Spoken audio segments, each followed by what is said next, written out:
நண்பர்கள் அனைவருக்கும் வணக்கம். நான் அம்பாசமுத்திரம் அட்வொகேட் வள்ளுவராஜ் பேசுகிறேன். இந்த பதிவில்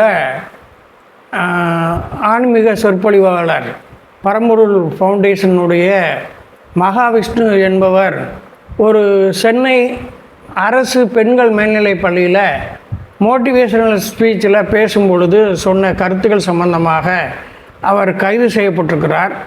அதற்கான காரணங்கள் குறித்து இதில் நான் சொல்ல இருக்கிறேன். அதாவது பொதுவாக ஸ்கூல்லலாம் இந்த மாணவர்களுக்கு கல்வியில் ஒரு ஆர்வம் வரணும், ரொம்ப உத்வேகத்தோடு படிக்கணும், நல்ல முறையில் மதிப்பெண் வாங்கணும் அப்படிங்கிறதுக்காட்டி அவங்கள ஒரு கல்வியில் உத்வேகம் படுத்துறதுக்காக வேண்டி சிலரை அழைச்சி சிறப்பு பேச்சாக பேச சொல்லுவாங்க.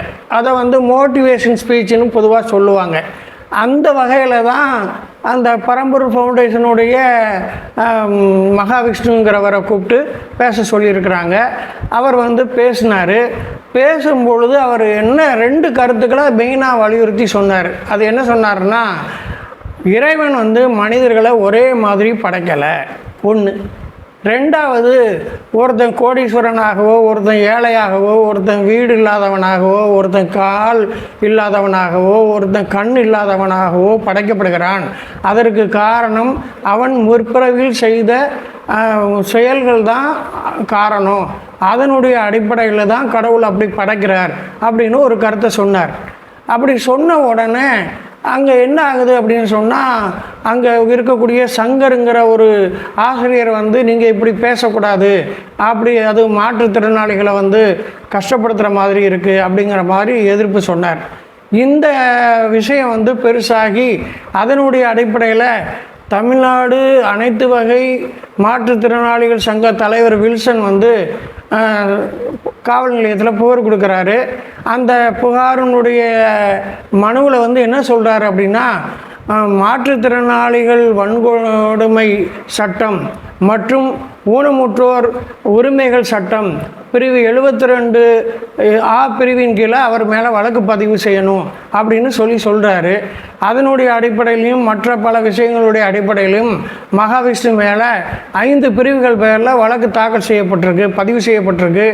அவர் சென்னையில் நீதிமன்றத்தில் ஆஜர்படுத்தப்பட்டு அவருக்கு செப்டம்பர் 20ஆம் தேதி வரையில் அவருக்கு காவல்னு சொல்லி அவரை ரிமாண்ட் பண்ணியிருக்காங்க.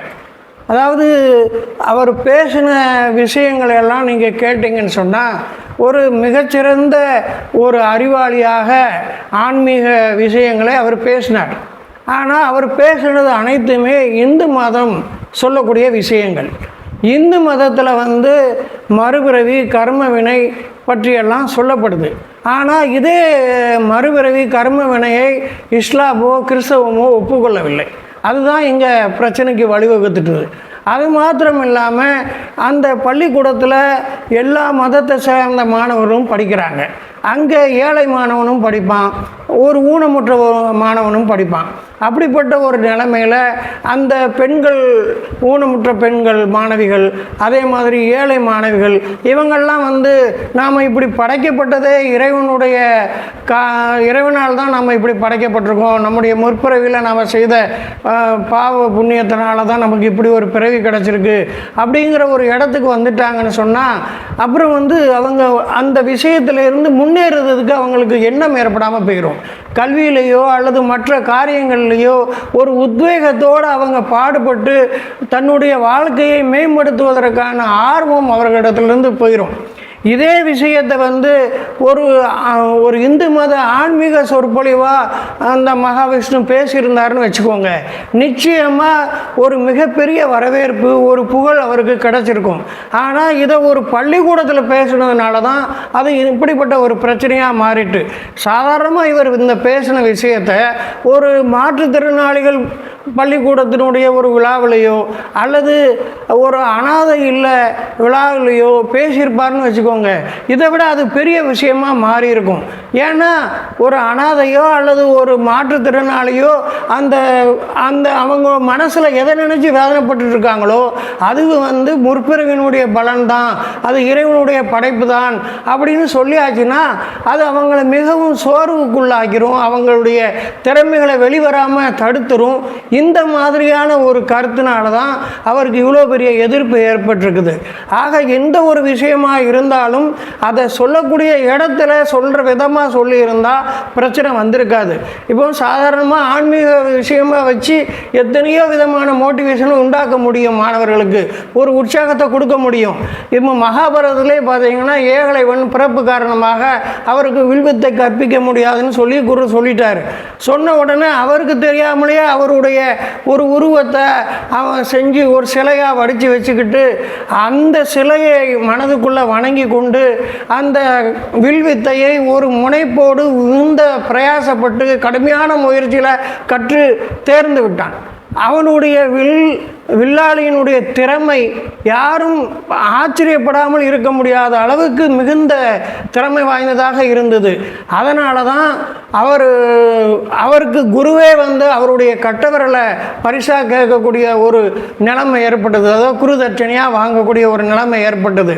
அதே மாதிரி பார்த்திங்கன்னா முகமது நபி வந்து மக்காவில் இருந்து எதிரிகள் காரணமாக வெளியேறினார். ஆனால் திரும்பவும் அதே மக்காவை பிடித்து அந்த மக்காவை மையமாக வைத்து இஸ்லாமை பெரிய அளவில் ஸ்தாபிச்சிருக்கிறாரு.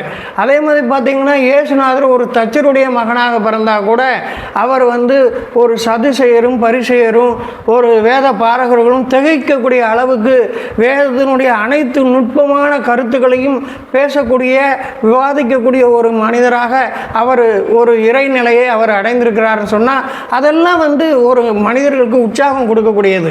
அப்படிப்பட்ட ஒரு உற்சாகத்தை இந்த மகாவிஷ்ணு போன்ற அறிவுஜீவிகள் செய்தால் அது மிக்க பலனுடையதாக இருந்திருக்கும். அது இந்த பள்ளிக்கூடத்தில் போய் இப்படிப்பட்ட ஒரு மதம் சம்பந்தப்பட்ட தனிப்பட்ட கருத்தாக சொல்லும் பொழுதுதான் அது பிரச்சனையாக மாறிவிட்டது. மேலும் இந்த விஷயம் நாளைக்கு மதம் சார்ந்த ஒரு பிரச்சனையாக சொற்பொழிவாக பள்ளிக்கூடங்கள் அதற்குரிய இடமாக மாறிவிடக்கூடாது அப்படிங்கிற ஒரு எண்ணமும் பலரும் அதை எதிர்ப்பு தெரிவிக்க காரணமாயிற்று. அந்த எதிர்ப்பின் காரணமாகவும் இந்த சில சட்ட ரீதியான காரணங்களாலேயும் தான் அவர் வந்து ஆஸ்திரேலியாவிலிருந்து சென்னைக்கு வந்த உடனே சென்னை விமான நிலையத்திலேயே கைது செய்யப்பட்டு இன்றைக்கு சிறையில் அடைக்கப்பட்டிருக்கிறார்.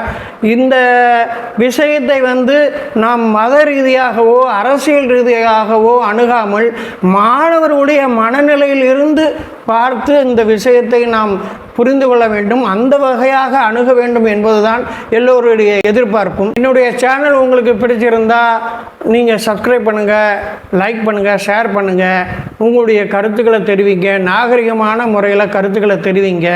நீங்கள் எந்த விதமான வீடியோக்கள் போடணும்னு சொன்னீங்கன்னா அந்த வகையான வீடியோக்களையும் போட தயாராக இருக்கிறேன் என்று இதன் மூலம் தெரிவித்துக் கொள்கிறேன். நன்றி, வணக்கம்.